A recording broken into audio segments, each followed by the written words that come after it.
Le 12 avril 2026, au fond d'une piscine privée parisienne, le destin de Nadia Fares a basculé dans un coma irréversible. Juste avant que son cœur ne s'arrête définitivement le 17 avril. Mais ce que le public ignorait, c'est que ce même jour tragique, une autre icône absolue, Nathalie Baye, rendait son dernier souffle, emportant avec elle les lourds secrets d'une enfance profondément meurtrie. Pourquoi le 17 avril est-il soudainement devenu la date la plus sombre du cinéma français? Et que s'est-il réellement passé dans les dernières heures de ces deux femmes au destin croisé?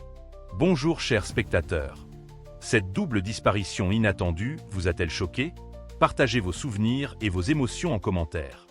Restez avec nous, car aujourd'hui, pour la toute première fois, nous vous dévoilons la vérité sur ces drames que personne n'avait vu venir. Nadia Fares, 1968 to 2026. Le 11 avril 2026, au cœur de Paris. Le temps s'est soudainement arrêté dans les eaux d'une piscine d'un complexe sportif privé de la rue Blanche. C'est là que Nadia Fares a été retrouvée inanimée. Malgré les tentatives désespérées de réanimation d'un autre nageur et son transfert d'urgence à l'hôpital de la Pitié-Salpêtrière, le destin s'est montré impitoyable. Plongée dans un coma artificiel après un arrêt cardiaque soudain, elle s'est éteinte le 17 avril 2026, à l'âge de 57 ans. La violence de cette disparition inattendue a glacé le sang de ses admirateurs et du monde entier. Avant ce dénouement si sombre, Nadia Fares était une figure incandescente du grand écran. Née à Marrakech, elle avait captivé le public francophone avec son charisme unique, notamment dans le thriller culte Les Rivières pourpres. Mais aussi dans Nid de guêpe, ou plus récemment dans la série Marseille. Son talent brut et son regard perçant la rendaient inoubliable, imposant une présence forte et une intensité rare à chacune de ses apparitions. Pourtant, derrière la gloire et les projecteurs, la réalité de cette perte brutale est abyssale. À l'annonce de son décès, une onde de choc a traversé toute la France. Ses filles ont publié une déclaration déchirante, rappelant que si le pays venait de perdre une immense artiste, elles venaient avant tout de perdre leur mère. L'émotion suscitée par ce drame souligne cruellement à quel point la vie d'une star peut basculer en une fraction de seconde, laissant derrière elle un silence assourdissant. Chers spectateurs, la soudaineté de ce drame ne vous laisse-t-elle pas sans voix? Quel est le rôle de Nadia Fares qui restera à jamais gravé dans votre mémoire? N'hésitez pas à partager vos souvenirs et vos émotions dans les commentaires. Mais si cette journée du 17 avril semblait déjà insupportablement tragique, personne ne pouvait imaginer qu'à quelques kilomètres de là, une autre disparition tout aussi déchirante était en train de se nouer dans le plus grand des secrets, emportant une légende absolue de notre cinéma. Nathalie Baye, 1948 to 2026. Le même jour maudit du 17 avril 2026, alors que la France pleurait déjà, une autre nouvelle foudroyante a frappé le pays en plein cœur. Nathalie Baye, légende vivante, a rendu son dernier souffle à l'âge de 77 ans.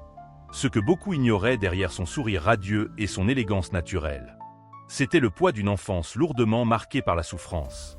Élevée par des parents artistes bohèmes dans une précarité affective et matérielle. Elle a longtemps porté les cicatrices invisibles d'un passé douloureux et d'un manque de repères cruels. Cette fêlure secrète, qu'elle cachait avec tant de pudeur derrière son immense talent, a soudainement résonné de la manière la plus tragique au moment de ses derniers instants. Avant que le rideau ne tombe définitivement dans l'ombre, Nathalie Baye avait illuminé le grand écran pendant plus de 5 décennies. Découverte par les maîtres François Truffaut et Jean-Luc Godard, elle s'était imposée comme l'un des piliers absolus du cinéma français. Remportant de multiples recompenses prestigieuses. De La Nuit américaine à Juste la fin du monde, elle savait transmettre une émotion brute, puisant sans doute dans ses propres blessures profondes pour donner vie à ces personnages inoubliables. Mais aujourd'hui, les projecteurs sont éteints, laissant place à une tristesse insondable. L'annonce de sa mort, survenue à quelques heures d'intervalle de celle de Nadia Fares, a laissé la nation dans un état de sidération totale. Ses proches, et particulièrement sa fille Laura Smet, se retrouvent plongés dans une épreuve déchirante, devant faire leurs adieux non seulement à un monument de la culture française, mais avant tout à une mère aimante et blessée. Chers spectateurs, cette coïncidence funeste de perdre deux grandes actrices le même jour ne vous semble-t-elle pas irréelle? Quelle œuvre de Nathalie Baye a le plus touché votre cœur? Partagez vos pensées et vos hommages avec nous dans l'espace des commentaires. Alors que ces deux étoiles ont rejoint le firmament d'une manière si brutale, il est temps pour nous de refermer ce sombre chapitre de l'histoire du cinéma français. Ces étoiles ne sont peut-être plus là, mais leurs souvenirs demeurent. Le 17 avril 2026 restera gravé comme une cicatrice indélébile dans l'histoire du cinéma français. Nadia Fares et Nathalie Baye ont toutes deux consacré leur vie à la lumière, cachant souvent leurs fêlures et leurs drames personnels dans l'ombre des projecteurs. Leur disparition soudaine et simultanée nous rappelle à quel point le destin peut être cruel, impitoyable et imprévisible. Le rideau est tombé de la manière la plus brutale qui soit. Mais l'écho de leur voix et l'intensité de leur regard résonneront éternellement à travers les œuvres magistrales qu'elles nous laissent. Heritage. Chers spectateurs, y a-t-il d'autres destins brisés ou d'autres moments que vous aimeriez qu'on évoque? Dites-le en commentaire. Abonnez-vous à Tragic Hollywood pour ne rien manquer des prochaines histoires.